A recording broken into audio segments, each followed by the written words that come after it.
الحمدللہ رب العالمین والصلاة والسلام علی سید الانبیاء والمرسلین اللہم صلی علی سیدنا و مولانا محمد وعلی آلہ واصحابہ وبارک وسلم وصلی علیہ۔ دنیا کے تمام دیکھنے والوں کو، تمام چاہنے والوں کو، تمام پیار کرنے والوں کو اور جہاں جہاں تک اس وقت میری آواز کو سنا اور مجھے دیکھا جا رہا ہے، جنید اقبال کی جانب سے انتہائی محبت کے ساتھ السلام علیکم۔ ایک بار پھر ناظرین، آپ کو پر نور صبح نور کے ساتھ میں دل کی عطا گہرائیوں سے خوش آمدید کہتا ہوں، اور آئیے بلا توقف چلیں حضرت ابو انیس محمد برکت علی علیہ رحمہ کی تالیف اسماء النبی کریم صلی اللہ علیہ وآلہ وسلم سے رسول اللہ صلی اللہ علیہ وآلہ وسلم کا ایک اسم مبارک پڑھنے اور سننے کی سعادت حاصل کرتے ہیں۔ سیدنا الناشر صلی اللہ علیہ وآلہ وسلم، ہمارے سردار، اسلام پھیلانے والے، درود و سلام بھیجے اللہ آپ صلی اللہ علیہ وآلہ وسلم پر، آپ صلی اللہ علیہ وآلہ وسلم کے آل پاک پر اور صحابہ کرام رضوان اللہ تعالیٰ علیہم اجمعین پر۔ حضرت ابو ہریرہ رضی اللہ تعالیٰ روایت ہے، حضور نبی کریم صلی اللہ علیہ وآلہ وسلم نے ارشاد فرمایا کہ اللہ تعالیٰ نے ہر پیغمبر کو ایک خاص دعا عطا فرمائی جو ہر نبی نے اس دنیا میں ہی اس دعا سے فائدہ حاصل کر لیا، اور میں نے وہ دعا اپنی امت کی شفاعت کے لیے قیامت کے دن تک محفوظ کر لی ہے۔ میری شفاعت ہر اس امتی تک پہنچے گی جس نے اللہ تعالیٰ کے ساتھ کسی کو شریک نہ ٹھہرایا ہو اور وہ حالت ایمان میں فوت ہو گیا ہو۔ ناظرین جڑے رہیے صاحب ہمارے ساتھ، کیونکہ آج انتہائی ممتاز بارگاہ میں مل کر ہدیہ عقیدت پیش کریں گے جنہیں دنیا انتہائی ادب کے ساتھ حضرت عباس بن عبد المطلب علیہ السلام کے نام سے یاد کرتی ہے، یعنی پیارے چچا جان، وہ پیارے چچا جان جو سرکار مدینہ صلی اللہ علیہ وآلہ وسلم کے پیارے چچا جان ہیں، وہ پیارے چچا جان جو آل عبد المطلب علیہ السلام میں انتہائی ممتاز مقام رکھتے ہیں، وہ پیارے چچا جان کہ جن کو اللہ تبارک و تعالیٰ نے اس مقام اور رفت سے نوازا کہ جب سرکار مدینہ صلی اللہ علیہ وآلہ وسلم اپنے پنگورے میں، اپنے جھولے میں تشریف فرما تھے، اور جس وقت آپ اپنی انگشت مبارک سے چاند سے کھلا کرتے تھے تو آپ نے ان نظاروں کو، ان پیارے سے نظاروں کو دیکھا ہے۔ وہ چچا جان ناظرین کہ جن کو یہ شرف نصیب ہوا کہ جن کے صدقے سے پہلی مرتبہ کعبۃ اللہ کو قیمتی غلاف پہنایا گیا، وہ پیارے چچا جان جن کو اللہ تبارک و تعالیٰ نے وہ مقام اور مرتبہ عطا کیا کہ صرف 11 برس کی عمر میں ناظرین اپنے علم کی وجہ سے، اپنی شجاعت کی وجہ سے، اپنی صلہ رحمی کی وجہ سے، اپنی سیادت کی وجہ سے، اپنی نرم دلی کی وجہ سے، اور یوں کہیے کہ اپنی معاملہ فہمی کی وجہ سے اللہ تبارک و تعالیٰ نے صرف 11 برس کی عمر میں کعبۃ اللہ کی محافظت کا اور اس کی خدمت کا آپ کو شرف عطا فرمایا۔ وہ پیارے چچا جان کہ 16 سال کی عمر ہے اور خانہ کعبہ کی نئے سرے سے تعمیر ہو رہی ہے ناظرین، اور اللہ تبارک و تعالیٰ نے آپ کو یہ شرف عطا کیا کہ آپ اس تعمیر کا باقاعدہ حصہ بنے ہوئے تھے۔ وہ پیارے چچا جان کہ جن کو خاتم الانبیاء صلی اللہ علیہ وآلہ وسلم خاتم المہاجرین کے لقب سے نوازیں، یعنی آپ سوچئے ذرا مقام اور مرتبے کا عالم کیا ہوگا کہ رسول کریم صلی اللہ علیہ وآلہ وسلم جن کو اپنی زبان مبارک سے یہ فرما دیں کہ عباس مجھ سے ہیں، عباس مجھ سے ہیں اور میں عباس سے ہوں، ذرا سوچئے ناظرین ان کا مقام اور مرتبہ کیا ہوگا۔ مقام اور مرتبے کے بارے میں آپ کو کیا بتلاؤں کہ سرور دو جہاں صلی اللہ علیہ وآلہ وسلم جن کا احترام اور جن کا اکرام اس انداز سے فرماتے تھے جیسے اپنے والد کا اکرام اور احترام فرماتے ہوں۔ رسول کریم صلی اللہ علیہ وآلہ وسلم نے آپ کو بے انتہا دعاؤں سے نوازا، یعنی دنیا اور آخرت کی عافیت سے نوازا، آپ کی اولاد کو دنیا اور آخرت کی عافیت کی دعاؤں سے نوازا، یہاں تک کہ ناظرین یہ جو امت کو آج صلاۃ التسبیح کا تحفہ ملا ہوا ہے، یہ تحفہ بھی کسی اور کے صدقے نہیں ملا بلکہ حضرت عباس بن عبد المطلب علیہ السلام کے صدقے ہی اللہ تبارک و تعالیٰ نے عطا کیا ہے۔ اور ذرا سوچئے صاحب وہ مقام اور مرتبہ اور ان رفتوں کا کیا ہی عالم ہوگا کہ سرور دو جہاں صلی اللہ علیہ وآلہ وسلم جن کو اپنی مبارک چادر میں سمیٹ، یعنی جن کے گھر والوں کو اپنی مبارک چادر میں سمیٹ کے فرمائیں کہ یہ میرے اہل بیت میں شامل ہیں، یقیناً اللہ تبارک و تعالیٰ نے ان کو بے انتہا رفتوں سے نوازا کہ آپ وہ ہستی ہیں ناظرین کہ سرور دو جہاں صلی اللہ علیہ وآلہ وسلم سے بے انتہا پیار کیا کرتے تھے۔ یعنی میں اگر آپ کو یہ کہوں کہ آپ عاشق خانہ کعبہ تو تھے ہی، لیکن عاشق رسول صلی اللہ علیہ وآلہ وسلم بھی ایسے تھے صاحب کہ چچا ہونے کے باوجود بھی رسول کریم صلی اللہ علیہ وآلہ وسلم کی مدد سرائی کو اپنے لیے بے انتہا یوں کہیے کہ اپنا خاص فضیلت کا جو ہے وہ سامان سمجھتے تھے کہ سرکار علیہ السلام کی بارگاہ میں انتہائی محبت کے ساتھ آپ اشعار بھی پیش کیا کرتے تھے۔ ہجرت مدینہ کا موقع ناظرین، تاریخ گواہ ہے اس بات کے اوپر کہ ہجرت مدینہ کا جب موقع ہے اور ظاہر ایک ڈیسائسو پوزیشن ہے، ایک انتہائی ڈیسائسو پوزیشن ہے اور ایک ایسا ٹرننگ پوائنٹ ہے کہ ایک بہت بڑا فیصلہ سرور دو جہاں صلی اللہ علیہ وآلہ وسلم نے کرنا ہے، اس موقع پہ ناظرین اوس و خزرج کو جس انداز سے حضرت عباس بن عبد المطلب علیہ السلام نے اپنے پیارے بھتیجے اور رسول کریم صلی اللہ علیہ وآلہ وسلم یعنی خاتم الانبیاء کے بارے میں بتلایا اور جس انداز سے ان کو سمجھایا کہ ان کی حفاظت تم نے کس انداز سے کرنی ہے رہتی دنیا تک، ناظرین وہ خطبہ عشق کی دنیا کے اندر، عقیدت کی دنیا کے اندر ایک انتہائی خوبصورت سی مثال ہے۔ اور پھر ذرا سوچئے، نبوی انٹیلیجنس کی بات کروں تو آپ نے بنیادی طور پر سرور دو جہاں صلی اللہ علیہ وآلہ وسلم کی انٹیلیجنس کا باقاعدہ کردار ادا کیا کہ جو اطلاعات کفار کی طرف سے ملتی تھیں آپ سبھی ان کو پہنچایا کرتے تھے۔ اور آخری جملے ادا کر رہا ہوں کہ آپ کے اکرام اور احترام کا عالم یہ تھا کہ صرف سرور دو جہاں صلی اللہ علیہ وآلہ وسلم نہیں بلکہ ذرا غور کیجئے غلاموں کا کیا کام ہوتا ہے کہ آقا جس جانب دیکھ لیا کرتے تھے بس وہ جگہ جو ہے ان کے لیے متبرک ہو جایا کرتی تھی، کیونکہ آقا کو دیکھ چکے تھے شیخین، تو شیخین بھی اسی انداز سے آپ کا احترام کرتے کہ جس وقت آپ تشریف لاتے تو صدیق اکبر رضی اللہ تعالیٰ عنہ اپنی نشست سے کھڑے ہو جایا کرتے تھے اور عمر فاروق رضی اللہ تعالیٰ عنہ اگر سواری پر سوار ہوتے تو آپ اپنی سواری سے اتر جایا کرتے تھے۔ آغاز کرتے ہیں ناظرین، ہم جو شخصیات موجود ہیں یقیناً کسی تعارف کے محتاج نہیں، پہلی شخصیت ممتاز عالم دین ہیں، ہمارے بزرگ ہیں محترم جناب پروفیسر محمد سعید احمد خان صاحب تشریف فرما ہیں۔ دوسری شخصیت ممتاز اسکالر جناب ڈاکٹر طاہر حمید تنولی صاحب تشریف فرما ہیں، اور تیسری شخصیت ممتاز عالم دین جناب علامہ محمد اشفاق مدنی صاحب تشریف فرما ہیں۔ تینوں احباب کو السلام علیکم، خوش آمدید۔ اور آخر میں انشاءاللہ ملک ممتاز سناخہ جناب ظہیر عباس قادری صاحب منقبت کا نذرانہ پیش کریں گے۔ آپ نے ناظرین ہمارے ساتھ جڑے رہنا ہے کیونکہ آج پیارے چچا جان کا تذکرہ ہے تو بس پیار ہی سے تذکرہ کریں گے تاکہ وہ قبولیت کے منازل انشاءاللہ طے کر لے۔ ذرا بتلائیے پروفیسر صاحب، سب سے پہلے آپ کی خاندانی عظمت مطلب ہم تو کیا بیان کریں، حصہ ڈالیے اس میں، اور پھر اگین وہی بات کہ کتنا بڑا شرف کہ خانہ کعبہ پر غلاف چڑھانے کی جو منت تھی وہ کیا، اور خانہ کعبہ کی جو خدمت گزاری کا خاص طور پہ آپ کو شرف نصیب ہوا، آغاز فرمائیے۔ بسم اللہ الرحمن الرحیم، اللہم صلی وسلم علی حبیبک المکرم وعلی آلہ المحترم۔ بہت شکریہ محترم جنید اقبال صاحب، آپ کی بدولت آج ہمارے کان ایک عظیم ہستی کا نام پاک سن کر اپنے ایمان کی حلاوت کو بڑھا رہے۔ اللہ ان کی خاندانی عظمت کو کون بیان کرے جنہیں صحابہ کرام رضوان اللہ علیہ مجمعین ساقی حرمین کہہ کر پکارے۔ اللہ اکبر۔ وہ سیدنا حضرت عباس رضی اللہ تعالی عنہ جنہوں نے امت کو عبداللہ بن عباس جیسا علمی ہیرا عطا کیا، جن کی بدولت حضرت عباس رضی اللہ عنہ کی عظمت کو قیامت تک چار چاند لگتے رہیں گے۔ سبحان اللہ۔ سیدنا حضرت عباس رضی اللہ تعالی عنہ، سیدنا حضرت ابو طالب جنہیں شیبۃ الحمد بھی کہتے ہیں، جنہیں مطعم طیر السما بھی کہتے ہیں، جنہیں پورا عرب سید قریش کے نام سے جانتا ہے، ان کی زوجہ محترمہ حضرت تنیلہ سے آپ کا دنیا میں ورود ہوا۔ سیدنا حضرت عباس رضی اللہ تعالی عنہ کا یہ جو شرف آپ نے بیان کیا کہ چاند کی انگلی اٹھتی تھی اور چاند اس طرف جھوم جھوم کر جاتا تھا، وہ بھی حضرت عباس رضی اللہ عنہ کی عظمت کا ایک سنہرا باب ہے۔ سبحان اللہ۔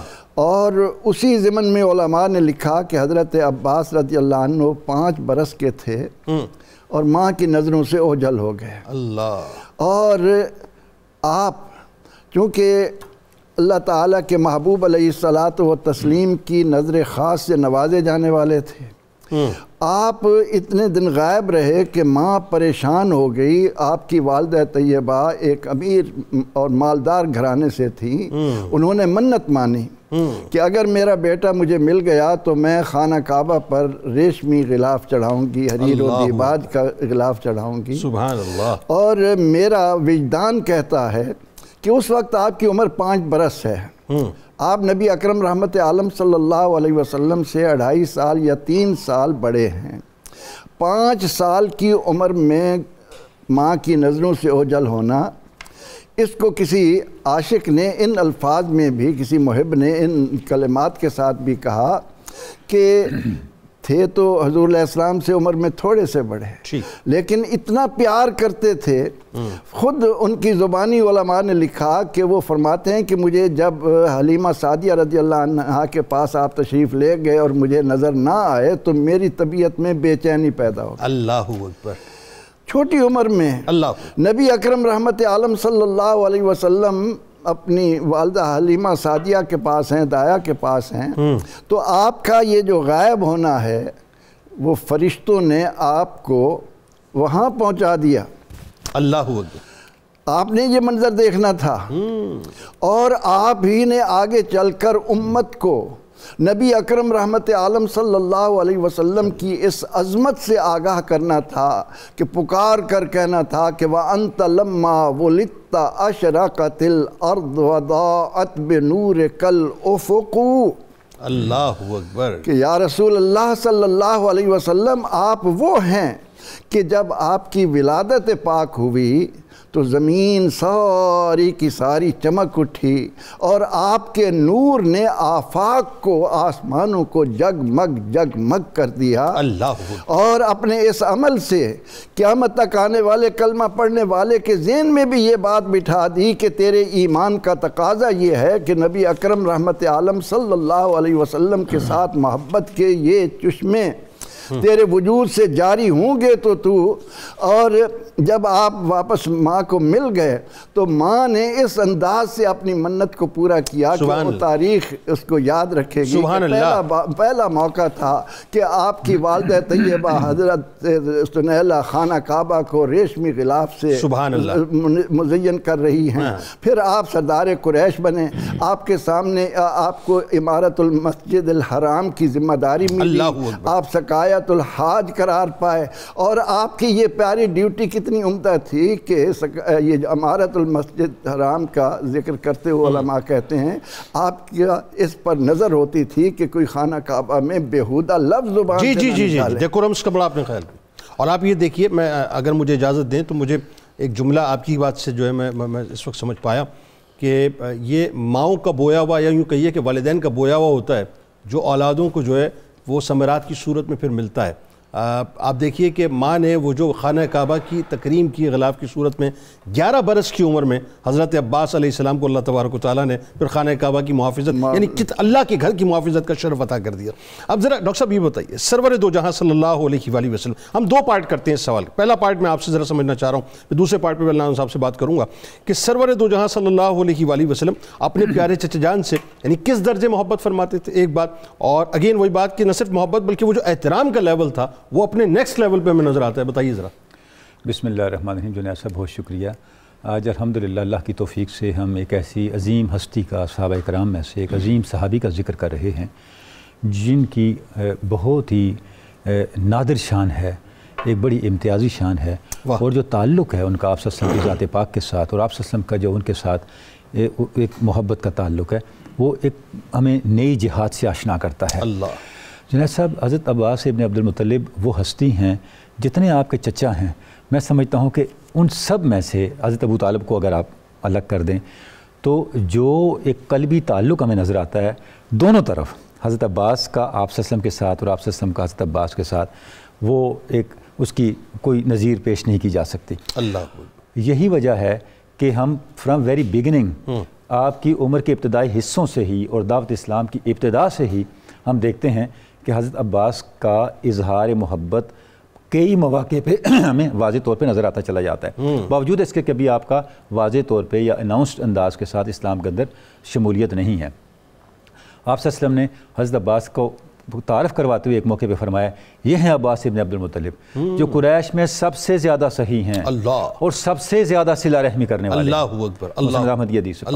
یعنی آپ تصور کریں کیا شان بیان کی کہ دو پہلوؤں پہ آپ نے فرمایا کہ یہ سب سے فراخ دست ہیں، سب سے زیادہ خرچ کرنے والے ہیں اور سب سے زیادہ ٹوٹیوں کو جوڑنے والے ہیں. اور شاید یہی وجہ ہے سب سے سب سے زیادہ صلہ رحمی کرنے والے تھے تو آخر میں ہجرت کر کے گئے. یعنی آپ تصور کریں کہ آپ صلی اللہ علیہ وسلم نے جو جس انداز سے حضرت عباس کی شان بیان کی اس کا اظہار آپ کی شخصیت کے آخر تک ہوتا چلا جاتا ہے. ہجرت کا موقع ہے اور آپ صلی اللہ علیہ وسلم فیصلہ فرما رہے ہیں کہ میں ہجرت کر جاؤں، تو حضرت عباس مشورہ دیتے ہیں کہ آپ ابھی ہجرت نہ کریں، خدا جانے مدینہ کے کیا حالات ہوں. اور پہلے کسی اور کو بھیج دیں. اچھا اس کے بعد اب آپ دیکھیں کہ جو بیعت عقبہ اولیٰ اور بیعت عقبہ ثانیہ کے موقع پہ جو آپ کی گفتگو ہے، مختلف مواقع پہ ہمیں یہ نظر آ رہا ہے کہ حضرت عباس بن عبد المطلب کا جو اظہار محبت ہے حضرت سرکار دو عالم صلی اللہ علیہ وسلم کے ساتھ، وہ اتنا عدیم النظیر ہے، گویا کہ جان نچھاور کرنے والا ہے. ایسا ہی آپ دیکھیے اس میں ڈاکٹر صاحب کہ اپنا سرور دو جہاں صلی اللہ علیہ وآلہ وسلم نے اپنے اہل بیت میں شامل کیا، اور پھر یہ جملہ کہ عباس یہ دیکھیں، عباس، ہاں یہ بالکل آپ صحیح فرما رہے ہیں.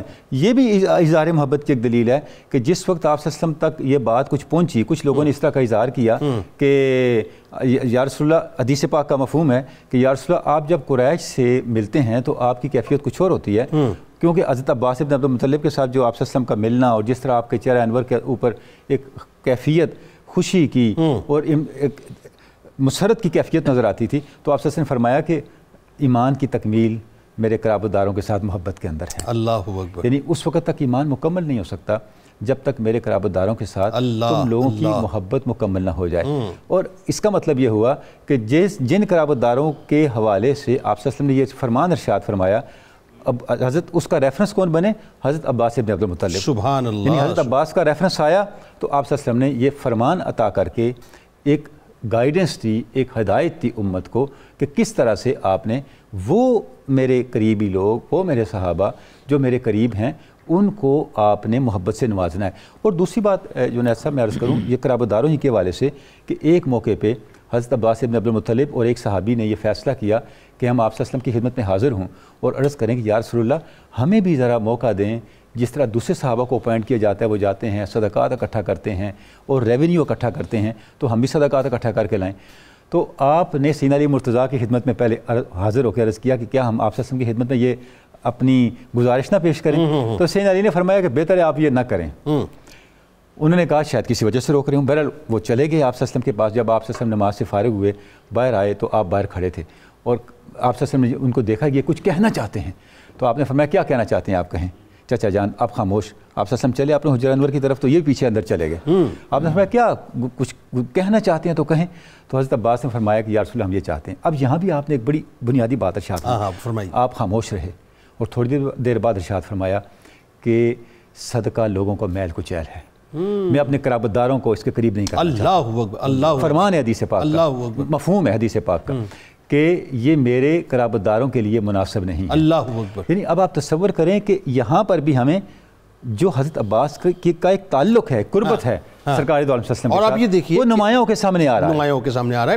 اور آپ دیکھیے کہ خیبر کا موقع ہے جبکہ آپ شریک نہیں ہیں لیکن مال غنیمت میں آپ کو شریک کیا اور باپ جیسا احترام آپ کو دیا کرتے ہیں. ایسی اور آپ نے فرمایا کہ عباس میرے چچا ہیں اور چچا باپ کے قائم مقام ہوتا ہے. یہ آپ کا فرمان موجود ہے. یعنی کہ وہ عزت دی حضرت عباس بن عبد المطلب کو جو ایک چچا کو والد کے قائم مقام ہونے کے طور پر دی جاتی ہے. بالکل ٹھیک. علامہ صاحب اب ذرا ایک پہلو تو یہ آیا، ظاہر اس پہلو کو ہم کیا بیان کر سکتے ہیں کہ سرکار مدینہ صلی اللہ علیہ وآلہ وسلم جن کو چاہیں اور چاہت بھی ان کے لیے جو چچا جان ہو، تو پھر ظاہر ہے اس محبت کو آپ کیسے ڈیفائن کریں گے. لیکن ایک محبت اور ہے جو حضرت عباس علیہ السلام کی جانب سے اپنے پیارے بھتیجے کے لیے. اچھا وہ بھی ایک محبت کا ایک نیکسٹ لیول نظر آتا ہے کہ جہاں پہ کوئی انکنڈیشنل ذرا اس کے بارے میں بھی بتلائیے. بسم اللہ الرحمن الرحیم. محبت اپنے تمام معنی کے ساتھ حضرت عباس میں نظر آتی ہے. یعنی محبت کی حقیقت یہ ہے کہ محبت وفا مانگتی ہے، سخاوت مانگتی ہے اور اپنا سب کچھ قربان کرنا، یہ سب کچھ مطالبہ کرتی ہے محبت. اور یہ ساری باتیں حضرت عباس بن عبد المطلب میں نظر آتی ہیں. یہ دیکھیں حضور فخر عالم صلی اللہ علیہ وآلہ وسلم شاب ابی طالب میں جب تشریف لے گئے تو اس وقت جو ہے نا وہ بڑے بڑے لوگوں نے ساتھ چھوڑ دیا تھا. اس وقت بھی حضرت عباس بن عبد المطلب حضور صلی اللہ علیہ وسلم کے ہمراہ نظر آتے ہیں. ہمراہ کیوں نہ نظر آئیں، محبت کیوں نہ کریں، کیونکہ بچپن میں بھی حضور پر جو نور اور انوار برس رہے تھے اس کا بھی مشاہدہ حضرت عباس بن عبد المطلب نے کیا. اور پھر حضور علیہ السلام کی جوانی کو بھی دیکھا، تمام معجزات کو بھی دیکھا، حضور فخر عالم علیہ السلام کی قربتوں کو پایا. تو پھر محبت کیوں نہ کرتے. میں اور آپ تو نام محمد سن کے اتنی محبت کرتے ہیں، جنہوں نے حضور کی انگلی سے چاند کو ادھر ادھر ہوتے دیکھا ہے وہ کیوں نہیں محبت اللہ کریں گے؟ اکبر۔ جنہوں نے حضور علیہ الصلوۃ والسلام کے شیریں لعاب کو پایا ہے وہ کیوں نہیں محبت کریں گے؟ جنہوں نے حضور علیہ الصلوۃ والسلام کے ہر انداز اور برکت والی اور خیر والے انداز کو پایا ہے وہ کیوں نہیں محبت کریں گے؟ جیسے قبلہ ڈاکٹر صاحب فرما رہے تھے، دیکھیں ابھی اظہار اسلام کیا نہیں ہے اور محبت کیسی ہے کہ مشورے کیسے کیسے دے رہے ہیں۔ حضور ابھی آپ یثرب کی طرف نہ جائیں، ابھی آپ اپنا کوئی سفیر بھیجیں۔ تو یہ حضور علیہ الصلوۃ والسلام سے محبت کا ہی انداز تھا۔ اور پھر جیسے میں نے کہا کہ حضور صلی اللہ علیہ وسلم سے محبت ہو تو پھر بندہ سب کچھ فدا کرنے کو تیار رہتا ہے۔ حضرت جابر روایت کرتے ہیں کہ جب حضور علیہ الصلوۃ والسلام طائف کی طرف گئے تھے تو حضور علیہ الصلوۃ والسلام نے سب سے پہلے اپنے سفیر کو بھیجا تھا، ان کا نام تھا حضرت حنظلہ بن ربیع، ان کو بھیجا تھا۔ جب ان کو بھیجا تو انہوں نے حضرت حنظلہ کو پکڑ لیا تو حضور علیہ الصلوۃ والسلام نے وہاں پر اعلان فرمایا کون ہے جو حنظلہ کو ان سے چھڑوا کر لائے، اگر چھڑوا کر لائے گا تو پورے غزوے کا ثواب اسے دیا جائے گا۔ تو اس وقت محبت دیکھیں حضور علیہ الصلوۃ والسلام کا ارشاد عالی شان نکلا اور ادھر سے حضرت عباس کھڑے ہوئے، کہا کہ حضور میں اس کام کے لیے حاضر ہوں اور میں ان تمام دشمنوں سے بھڑ کر حضرت حنظلہ کو چھڑا کے لاتا ہوں۔ اور ان کے اندر وہ چلے گئے، طائف والوں کے پاس گئے اور ان کے درمیان سے حضرت حنظلہ کو اپنے بازو سے اٹھایا اور اپنی سواری پر گود میں بٹھا لیا اور حضور علیہ الصلوۃ والسلام کی طرف اس طرح بڑھے کہ ان کے اوپر پتھروں کی برسات کی گئی، لیکن انہوں نے حضور علیہ الصلوۃ والسلام کے ارشاد عالی شان کو پورا فرمایا۔ اور پھر حضور علیہ الصلوۃ والسلام سے محبت اس درجے زیادہ تھی، سبحان اللہ، کسی نے پوچھ لیا تھا کہ آپ کی عمر زیادہ ہے یا رسول اللہ صلی اللہ علیہ وسلم کی عمر زیادہ ہے، آپ بڑے ہیں یا وہ بڑے ہیں؟ اللہ اکبر۔ تو آپ اس وقت کہتے ہیں کہ بڑے تو رسول ہاشمی صلی اللہ علیہ وسلم ہی ہیں اور میں دنیا میں کچھ دن پہلے آ گیا ہوں۔ اندازہ لگائیں یہ ان کی محبت تھی اور ان کی عقیدت تھی۔ تبوک سے جب واپس آ رہے تھے تو اس وقت بھی جو ہے نا وہ 30,000 کا لشکر تھا اور ان کے درمیان حضور فخر عالم علیہ الصلوۃ والسلام سے عرض گزار ہوتے ہیں کہ حضور آپ کے لیے کچھ تعریف کرنا چاہتا ہوں، آپ کے لیے کچھ کلمات میں نے چنے ہیں وہ آپ کی بارگاہ میں پیش کرنا چاہتا ہوں۔ تو محبت کے وہ حسین کلمات آج بھی تاریخ میں جو ہے وہ سنہری حروف کے ساتھ لکھے ہوئے ہیں کہ جب حضرت عباس نے کہا کہ حضور ابھی تو حضرت آدم اور حضرت حوا جنت میں بھی نہیں آئے تھے اور آپ کا نور چمک رہا تھا، حضرت نوح جو آدم ثانی ہیں ان کی جو کشتی جو ہے وہ تیری تھی، وہ آپ کا نور ہی تو تھا پشتوں میں جو ان کی کشتی تیری تھی۔ اور پھر فرمانے لگے حضور آپ کے لیے رب نے پاک پشتوں کا انتخاب کیا ہے، پاک رحموں کا انتخاب کیا ہے۔ حضور آپ آئے ہیں تو نور پھیلا ہے، آپ آئے ہیں تو انوار ملے ہیں، آپ آئے ہیں تو ہدایت ملی ہے، آپ آئے ہیں تو ہمیں بھی جو ہے نا وہ پہچان ہوئی ہے کہ یہ برائی ہے یہ اچھائی ہے۔ حضور آپ کی نگاہ کرم ہے، حضور آپ کا صدقہ ہے۔ رہتی دنیا تک لوگوں کو حضرت عباس بن عبد المطلب نے بتا دیا کہ تمہارا علم، تمہارا شعور، تمہاری فکر، تمہارا مطالعہ، تمہارا سٹیٹس، یہ سب کچھ اپنی جگہ پر ہے، لیکن یہ سب کچھ ملنے کی وجہ صرف ایک ہی ہستی ہیں اور ان کا نام حضرت محمد سبحان اللہ۔ سبحان، کیا کہنا ناظرین کرام، کیا خوبصورت بات ہو رہی ہے۔ اور بات یہ ہے کہ یہ جو پاک رحموں اور پاک پشتوں کی جو بات ہوئی جناب عباس علیہ السلام کے جملوں کے مطابق، افسوس ہوتا ہے آج کچھ جہلہ جو ہیں وہ سوشل میڈیا پر بیٹھ کے سرور دو جہاں صلی اللہ علیہ وآلہ وسلم کے والدین کریمین پہ جو ہے کلام کرتے ہیں اپنی گھٹیا سے علم کی بنیاد پر۔ کیا جناب عباس سے بہتر جانتے ہیں کہ کون سی کیا مقام اور مرتبہ تھا ان کے والدین کا؟ علی صاحب، جنہوں نے نور کو نور کے حالے میں نور سے کھیلتے ہوئے دیکھا، ان کے بارے میں کیا کہوں کہ کھیلتے تھے چاند سے بچپن میں آقا، اس لیے وہ سراپا نور تھے، یہ تھا کھلونا نور کا، اور چاند جھک جاتا جدھر انگلی اٹھاتے مہد میں، کیا ہی چلتا تھا اشاروں پر کھلونا نور کا۔ سرکار کی بارگاہ میں، ان کی حال کی بارگاہ میں درود پاک پیش کیجئے۔ لوٹ کے آپ کو بتلاتے ہیں کہ عشق سے بھرپور جو خطبہ ہے جناب عباس کا ہجرت مدینہ کے موقع پر، وہ کیا انشاءاللہ۔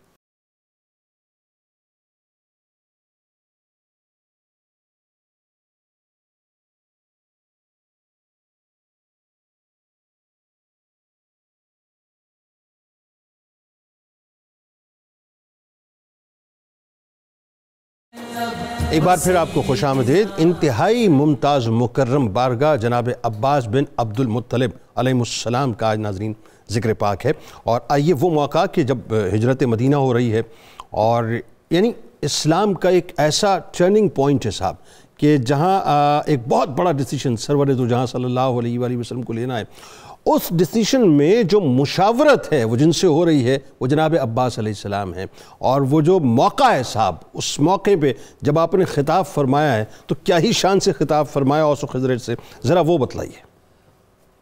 محترم جنید اقبال صاحب، بات یہ ہے کہ ایمان نام ہے نبی اکرم رحمت عالم صلی اللہ علیہ وآلہ وسلم پر اپنا سب کچھ نچھاور کرنے کا ہمہ وقت ارادہ دل میں رکھنا اور عملاً اس کو ثابت کرنا۔ بے شک سیدنا حضرت عباس رضی اللہ تعالی عنہ وہ عظیم انسان ہیں جن کو سرور دو جہاں امام المرسلین سید الاولین والآخرین صلی اللہ علیہ وسلم نے اپنا باپ فرمایا ہے۔ العمو سن و ابی، چچا باپ دوسرا باپ ہے، یہ شرف حضرت عباس رضی اللہ عنہ کو، اور پھر یہ کہ جس طرح آپ صلی اللہ علیہ وسلم نے دیگر اہل بیت اطہار کو چادر تطہیر میں لیا ہے، آپ کے پورے کنبے کو بھی لیا ہے۔ اس کو ہائی لائٹ نہیں کیا جاتا، اس کو دنیا کے سامنے نہیں بتایا جاتا۔ تو سیدنا حضرت عباس رضی اللہ عنہ کا گھرانہ شروع سے ہی نبی اکرم رحمت عالم صلی اللہ علیہ وسلم کی دعوت کے ساتھ ہی جڑ گیا تھا۔ سیدہ خدیجۃ الکبریٰ سلام اللہ علیہا کے بعد کائنات کی وہ خوش قسمت عورت، وہ خوش نصیب خاتون جس نے کلمہ پڑھا، وہ آپ کی بیوی حضرت ام الفضل اور اللات بن حجاج کی حدیث کے مطابق تو حضرت عباس بھی دامن سے وابستہ ہو گئے۔ جی مصطفی انٹیلیجنس کا کردار ادا کرتے ہیں، لیکن یہ کہ حکمتوں کے تحت، اور یہی وجہ ہے کہ جب اہل مدینہ آ کر آپ سے اصرار کرتے ہیں کہ آپ ہمارے پاس تشریف لائیں، نبی اکرم رحمت عالم صلی اللہ علیہ وسلم جو آپ نے 13 سال اس قدر مشقت کے مکہ مکرمہ میں گزارے ہیں، ان میں قدم قدم پر حضرت عباس رضی اللہ عنہ کو آپ اپنے ساتھ رکھتے تھے۔ سبحان اللہ۔ وہ آپ کے ساتھ ہی جایا کرتے تھے جہاں کہیں، اور نگران رہتے تھے کہ کہیں ان کو تکلیف نہ پہنچنے پائے۔ تو سیدنا حضرت عباس رضی اللہ عنہ سے جب نبی اکرم رحمت عالم صلی اللہ علیہ وسلم نے فرمایا کہ چچا تم جانتے ہو 13 سال ہو گئے ان لوگوں کے دل و دماغ پر دستک دیتے ہوئے، لیکن یہ ان انت الا بشر مثلنا کی رٹ سے نکل ہی نہیں سکے، یہ مجھے اپنے جیسا انسان بشری سمجھنے میں لگے ہوئے ہیں۔ اہل مدینہ سے کچھ لوگ آئے ہیں اور وہ مجھے اصرار کر رہے ہیں کہ میں ان کے ساتھ مدینہ منورہ جاؤں۔ تو نبی اکرم رحمت عالم صلی اللہ علیہ وسلم کی زبان اقدس سے یہ کلمہ سننے کے بعد سیدنا حضرت عباس رضی اللہ عنہ نے مشورہ دیا کہ یا رسول اللہ صلی اللہ علیہ وسلم، بہتر یہ ہے کہ سب سے پہلے اپنا ایک نمائندہ مدینہ منورہ بھیجیں، وہ وہاں کے حالات کا جائزہ لے، پھر وہ آپ کو اطلاع دے، اور اس کے بعد آپ یہ اتنا بڑا قدم اٹھائیں۔ تو نبی اکرم رحمت عالم صلی اللہ علیہ وسلم نے حضرت مصعب بن عمیر رضی اللہ عنہ کو بھیج دیا، اور مصعب بن عمیر رضی اللہ عنہ کے ساتھ سعد بن معاذ اور اسید بن زرارہ جیسی ہستیاں اسلام کے دامن سے وابستہ ہوئیں، اور 72 نفوس قدسیہ کا ایک جمع غفیر عقبہ ثانیہ میں حج کے موقع پر نبی اکرم رحمت عالم صلی اللہ علیہ وسلم کی خدمت میں حاضر ہے، اور آپ ان کے ساتھ مشورے کے ساتھ جگہ کا تعین کر لیتے ہیں اور حضرت عباس رضی اللہ عنہ کو ساتھ لے کر وہاں پہنچتے ہیں۔ اب یہ حج کے آخری دن ہیں، اب سیدنا حضرت عباس رضی اللہ عنہ جب وہاں تشریف لاتے ہیں اور اہل یثرب کی ایک بڑی تعداد کو سامنے دیکھ کر ان کے سامنے آپ نے اپنی زبان اقدس سے سرور دو جہاں صلی اللہ علیہ وسلم کی عظمت کے جو موتی پروئے ہیں، وہ قیامت تک ایک ایک اہل ایمان کے دل و دماغ پر دستک دیتے رہیں گے کہ یہ ہے وہ مرتبہ و مقام جن کا تو نے کلمہ پڑھا ہے۔ تو آپ ان کو مخاطب کر کے فرماتے ہیں کہ اے گروہ خزرج، کیا تمہیں معلوم ہے آقا علیہ السلام کا اپنے خاندان میں کیا قدر و منزلت ہے؟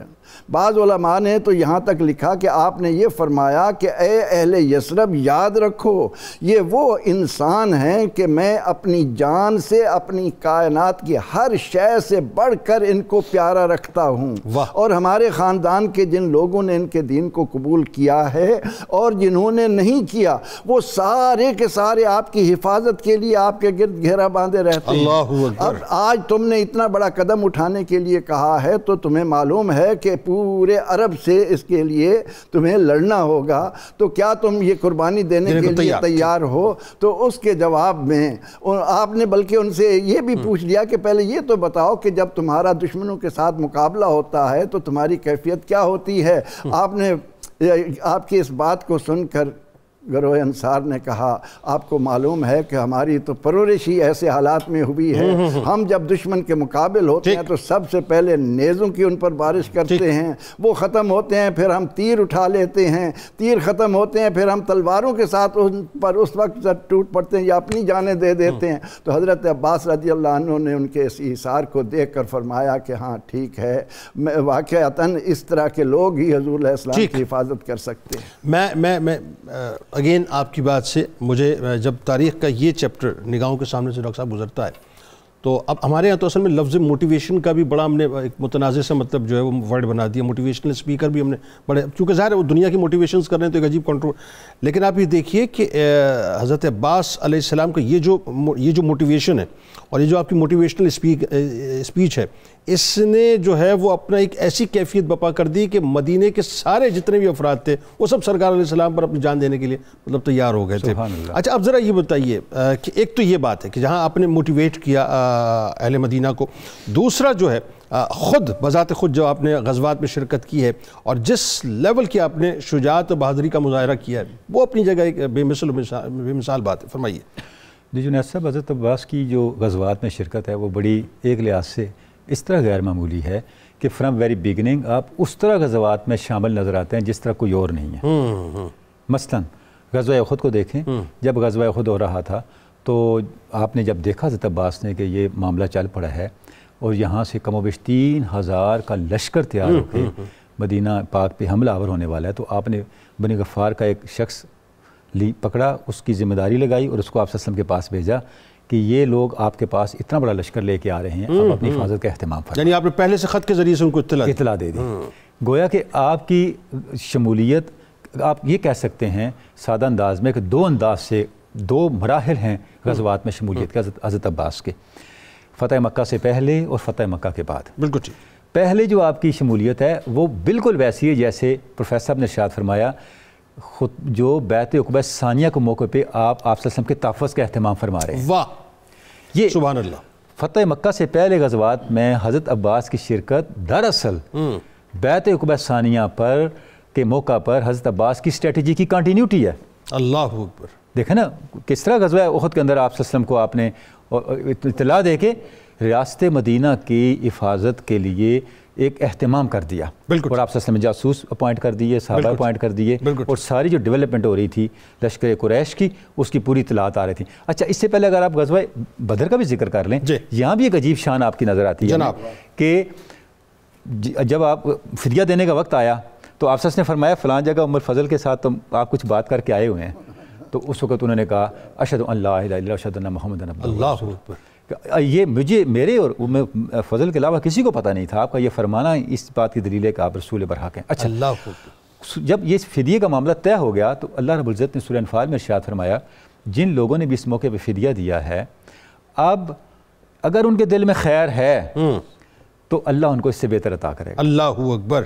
اچھا، اب بعد میں ایک موقع پر جب اسلام کو فتح حاصل ہوئی، مال غنیمت آیا، تو آپ صلی اللہ علیہ وسلم حضرت عباس کو فرمایا کہ آپ اپنا حصہ لے لیں۔ اللہ اکبر۔ انہوں نے جب سمیٹا تو بہت زیادہ تھا، تو آپ صلی اللہ علیہ وسلم فرمایا اتنا لیں جتنا لے سکتے ہیں، اور یہ اس آیا مبارکہ کا مصداق ہے۔ اللہ، اس کا مطلب کیا ہوا؟ غزوہ بدر کے اندر قرآن مجید کی آیت کو سامنے رکھیے گا، غزوہ بدر کے اندر حضرت عباس لشکر کفار کی طرف سے قیدی ہیں لیکن دل میں خیر ہے۔ کیا اچھی بات آپ کر رہے ہیں، لیکن دل میں خیر ہے، بہت اچھی بات۔ اور یہ اگین وہی بات ہے، یہ بھی حکمت کا تقاضا سرکار علیہ السلام نے سب کو دکھلایا کہ جی ہم نے ان سے فدیہ لیا ہے تاکہ مکہ پاک جائیں تو ان کو تکلیف نہ ہو۔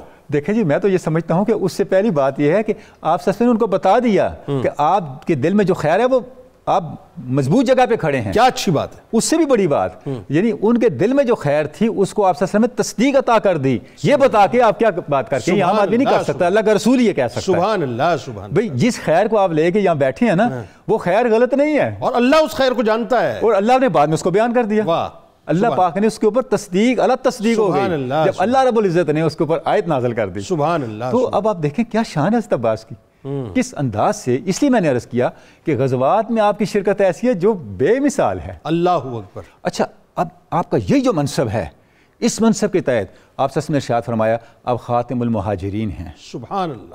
اچھا اب آپ دیکھیں بھی پروفیسر تفصیل ارشاد فرمائی کہ آپ نے ارشاد فرمایا, یا علامہ صاحب نے بات کی کہ یا حضرت عباس نے فرمایا یا رسول اللہ ابھی آپ نہ جائیں مدینہ, پہلے کسی بندے کو بھیجیں. آپ نے حضرت عباس سے فرمایا ابھی آپ مدینہ نہ آئیں, مدینہ نہ آئیں, ابھی پہلے وہاں جو لوگ ہیں ان کو بھیجیں. اللہ اکبر, اللہ اکبر, اللہ. ابھی آپ نے کچھ کام کرنی ہے وہاں. اللہ. اس کی تصدیق سورہ فتح میں ہوئی جب اللہ رب العزت نے ارشاد فرمایا جب لشکر کفار اور مومنین آمنے سامنے تھے, اگر ہم چاہتے تو تم کو ٹکرا دیتے اور اہل ایمان کو اہل باطل پہ غالب کر دیتے. ایک سبب تھا, ہم نے تمہیں روکا رکھا. اللہ زی کفا ایدیکم عنکم وایدیہم عنکم, ہم نے تمہارے ہاتھوں کو ان سے روک دیا, ان کے ہاتھوں کو تم تک بڑھنے سے روک دیا. سبب کیا؟ مکہ میں کچھ اہل ایمان تھے, ہم نہیں چاہتے تھے وہ تمہارے آگے بڑھنے سے روندے جائیں. اللہ اکبر. یعنی یہ تو جناب عباس علیہ السلام کے لیے باقاعدہ ہے. اب آپ دیکھیں, میں کہتا ہوں, گزارش کرتا ہوں عباس صاحب, اپنا جنید صاحب, یہ جتنی آیت ہیں ان سب اہل ایمان کے بارے میں جو مکہ میں تھی, لیکن سرفہرست کون ہوگا؟ وہ ہوگا جس کو آپ نے امام خاتم المہاجرین کہا. سبحان اللہ. بے شک سب مہاجرین ہوئے نا, واہ, باقی بعد میں ہجرت کر کے آئے. سبحان اللہ. تو یہ جو منصب ہے گویا کہ آپ کی جنگ میں شرکت ظاہری شجاعت بھی تھی اور اسلام کے لیے ایک اسٹریٹجک. حنین کا موقع دیکھیں نا, حنین کے موقع پہ بھی ہے. حنین کے موقع پہ حضرت عباس کی آواز بھی کام آئی, حضرت عباس کا سر و قد ہونا بھی کام آیا. اللہ اکبر. جب عجیب بگدڑ مچی ہوئی تھی, عجیب فضا تھی, جنگوں میں ہوتا ہے ایسے, تو اس وقت حضرت عباس نے کیا کہا, آپ صلی اللہ علیہ وسلم کے فرمانے, کہاں ہیں حدیبیہ والے؟ اللہ اکبر. کہاں ہیں حدیبیہ والے؟ اب آپ دیکھیں پھر بات حدیبیہ پہ آ گئی اور سارا جو اہل ایمان تھے وہ اکٹھے ہو گئے اور پوری جنگ کا منظرنامہ بدل گیا. اللہ اکبر. آخر میں چونکہ ظاہر ہے وقت اب سمٹ گیا, جس طرح سے سرور دو جہاں صلی اللہ علیہ وآلہ وسلم نے آپ کی تکریم کی, آپ کی توقیر کی, اور یہ ہمیں بنیادی طور پر شیخین کی طرف سے ملتا ہے کہ سرکار علیہ السلام جس کو محبت دے دیں اس سے محبت کر لو, فی نہ نکالو. سرکار علیہ السلام جس کو پیار دے دیں اس سے پیار کر لو, فی نہ نکالو. سرکار علیہ السلام جس کو احترام دے دیں اس کا احترام کر لو, اس پہ پھر اپنی اگر مگر نہ لگاؤ, کیونکہ سرکار نے پیار دیا ہے نا. بدرجہ والا شیخین نے پھر اسی انداز سے حضرت عباس علیہ السلام سے پیار کیا, ان کا احترام کیا, ذرا وہ بتلائیے. اور جس طرح سے صحابہ آپ کا اکرام کیا کرتے تھے. دنیا بھر کے لوگ اس وقت سن رہے ہوں گے, تو یہاں میں یہ عرض کرنا چاہتا ہوں کہ اسلام کی مٹھاس, حلاوت اور اسلام کی جو روحانیت ہے وہ اس کے اندر پوشیدہ ہے کہ آپ نسبت رسول کا کتنا خیال کرتے ہیں. سبحان اللہ. سبحان. یہ بات صحابہ اکرام نے, اہل بیت نے, اولیاء کاملین نے, ائمہ مجتہدین نے, سب نے ہمیں سکھلا دی ہے کہ جس ہستی کی نسبت رسول اللہ کے ساتھ ہو, پھر اس کے لیے جو الفاظ کا چناؤ ہے, گفتگو کا انداز ہے, آپ کا لب و لہجہ ہے, وہ پیار بھرا ہونا چاہیے. کیونکہ رسول اللہ صلی اللہ علیہ وسلم نے جس کو عزت سے نوازا ہے, جب تک اس کی عزت آپ کے دل میں نہیں ہوگی آپ کبھی بھی اسلام کی مٹھاس کو نہیں پا سکتے, چاہے آپ کتنے بڑے مرضی عالم دین بن جائیں اور آپ کے پاس جتنا مرضی علم آ جائے. اب چونکہ صحابہ اکرام نے جناب حضرت عباس بن عبد المطلب کے بارے میں رسول اللہ صلی اللہ علیہ وسلم کا انداز اپنی نگاہوں سے, آنکھوں سے دیکھا تھا, اور جب بھی انہیں پتہ چل جاتا تھا کہ حضرت عباس تشریف لائے ہیں تو وہ سواریوں پر بھی سوار ہوتے تو نیچے اتر جاتے تھے. یہ کتنی بڑی بات ہے. دو ہستیاں حضرت عمر اور حضرت عثمان کے بارے میں آتا ہے کہ یہ اپنی سواریوں پر سوار تھے. حضرت عباس پیدل آ رہے تھے تو انہوں نے دیکھا تو سواریوں سے اتر گئے.